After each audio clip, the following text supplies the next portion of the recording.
The time is 12 o'clock. Here's the Midday News. First, the top stories.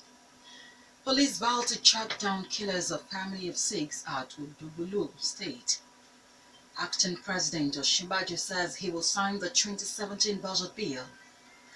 House of Representatives considers bill to reduce age eligibility for elective offices.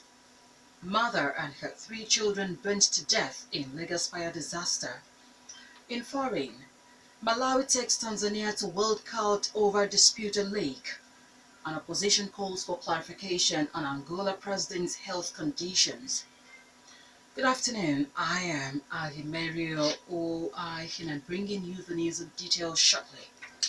And now the news in detail. Police in Ogun State have promised to track down people who hacked an Imam Sheikh Yusuf Tanimola, his wife and four children to death in their home at Atiba near Udugulu. The State Police Commissioner Ahmed Ilyasu, in a statement by the police spokesman Abimbola Oyeyemi, made the pledge during a visit to the scene of the attack in Atiba.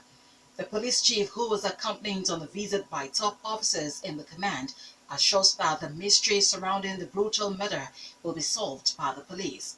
The commissioner says the attack appears to be an insider job since there were no traces of broken doors or windows in the home where the family of four was wiped out by the assailants.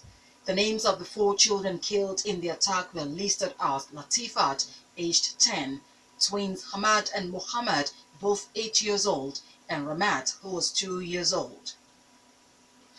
Ogun State government has sealed up a transfer waste loading station at Ishere on the Lagos-Ibadan Expressway.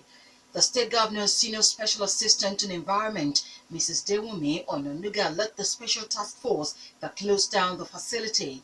She says that the station, which had been earlier issued with a notice of closure, does not have the environmental impact assessments report and other relevant documents. The governor's aide warns that the facility will not be reopened until the infraction is addressed and reported back to the Environment Ministry. Acting President Yemi Osinbajo says he will sign the 2017 appropriation bill still being expected from the National Assembly.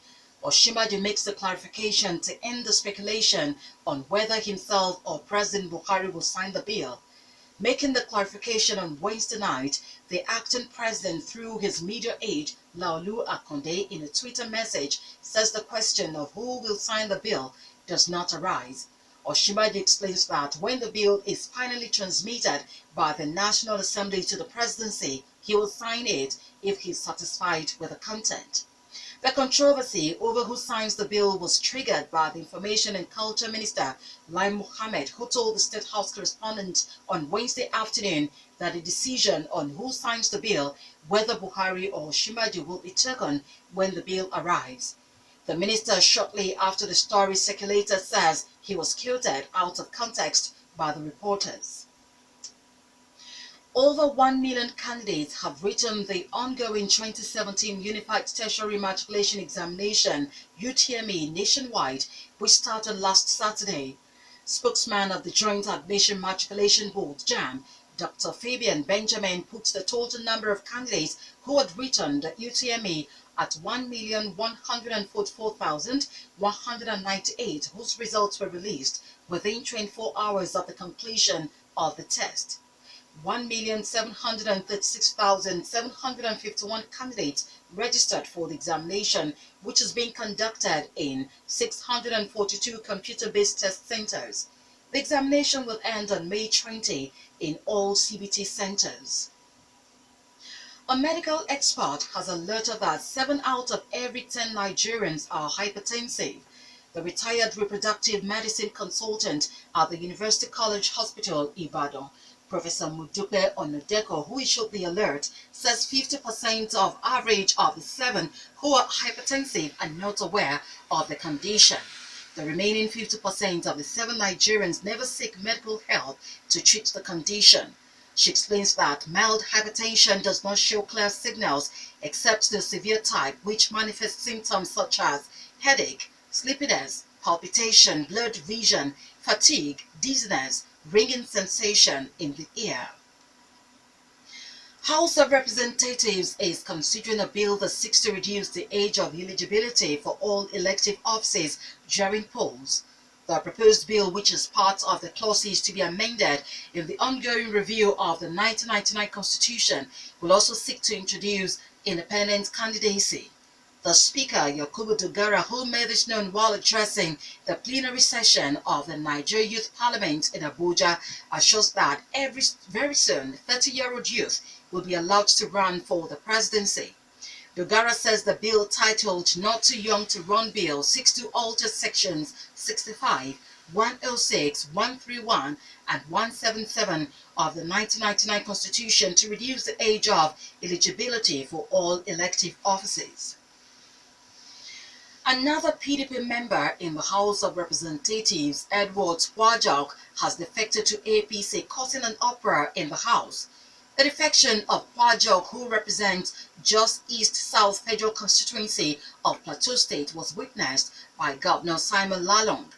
Kwajok says he was defected due to the unending crisis in PDP, which has factionalized it.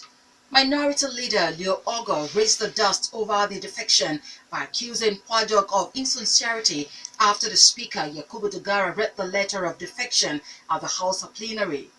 Kwajok, addressing newsmen after his defection, says he took the decision following the pressure from his constituents who implored him to quit the troubled PDP.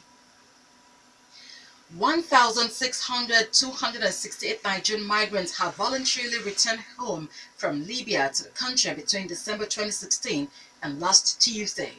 Director General of the National Emergency Management Agency, NEMA, Alhaji Mustafa Maihaja, made this known in Lagos while receiving a fresh batch of 258 Nigerian migrants from Libya who arrived at Murtala Mohammed International Airport in Ikeja, Lagos. He says that another batch of Nigerians from Libya is expected back on May 25. International Organization for Migration, which handles the repatriation, says it has facilitated the return of over 7,000 Nigerians back to the country from several countries in the past 16 years. A mother and her 3 children have been burned to death in a fire outbreak in Surulere area of Lagos metropolis. The incident, which occurred early this morning at DPO Olubi Street, Aguda Surulere, has thrown the area into mourning. Director, Lagos State Fire Service, Razak Fadipe, confirms the death of the woman and her children in the fire outbreak. He explains that the fire outbreak gutted shops in the area. You're still listening to the Midday News on Rock City 101.9 FM. Up next, we bring you foreign business and sport news. Please do stay with us. And now on the foreign scene. Malawi's Foreign Minister Francis Kasaila has said that his country is prepared to take Tanzania to the International Court of Justice in The Hague to settle a 5-decade-long dispute over Lake Malawi. The lake is thought to have large gas reserves. Malawi says the whole of the northern half of the lake is part of its territory, whereas Tanzania also lays claim to some of it. Mozambique and Malawi share the southern half. Mr. Kasaila says that Malawi has been committed to the mediation process and peaceful resolution of the dispute through contact and dialogue. He, however, says that Malawi is not ready to take Tanzania to the International Court of Justice because they have been stalling the mediation effort since 2012. Angola's opposition have called for official clarification on the health of veteran President Jose Eduardo dos Santos, who has been out of the country for nearly 3 weeks.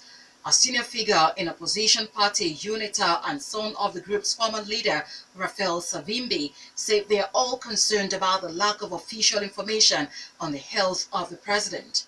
Earlier this week, Mr. dos Santos' daughter, Isabel, denied rumors that he had died in Spain. The 74-year-old president has reportedly received cancer treatment in Barcelona over several years. The news agency reports that state media said he had traveled to Spain on May 2nd. And now in business. Lafarge Africa PLC is set to raise 140 billion naira from the capital market. The Ogun State-based cement plant firm also wants to merge with UNICEF. The company's board of directors has submitted to the Nigerian Stock Exchange a notice of its 58th annual general meeting, at which it will propose a rights issue for an amount up to 150 billion naira for approval by the shareholders. The AGM is scheduled to be held in Lagos on June 7, 2017. Also on the AGM's agenda is a proposal to shareholders to approve the merger of Unisem with Lafarge Africa into Lafarge Africa. Finally, sport news. Arsenal's Alex Iwobi said he's thrilled to mark his return to the Premier League with a 2-0 victory over Sunderland on Tuesday night. The player had not played for Arsenal since their league fixture against Manchester City on April 2 and was introduced as a 69th minute substitute at the Emirates Stadium. Iwobi, who has now recorded 25 league appearances with 3 goals for the Arsenal this season, came close to increasing the Gunners' lead at 83rd minute but was kept out by Sunderland's Jordan Pickford. The Nigerian international took to Instagram to express his excitement after Alexis Sanchez brace ensured Arsenal's fight for Champions League spot stay alive. Cristiano Ronaldo has created history by becoming the all-time top scorer in Europe's 5 biggest leagues after netting for Real Madrid against Celta Vigo. The Portuguese superstar opens the scoring after 10 minutes with his 367th league goal to take him past former England international Jimmy Greaves. At the weekend, Ronaldo's first goal against Sevilla took him to 400 goals for Madrid, and his second in that game drew him level with Greaves on the all-time list for league goals. Ronaldo then moved on to 368 goals when doubling the lead just 3 minutes into the second half with another clinical finish after again being teed up by Isco.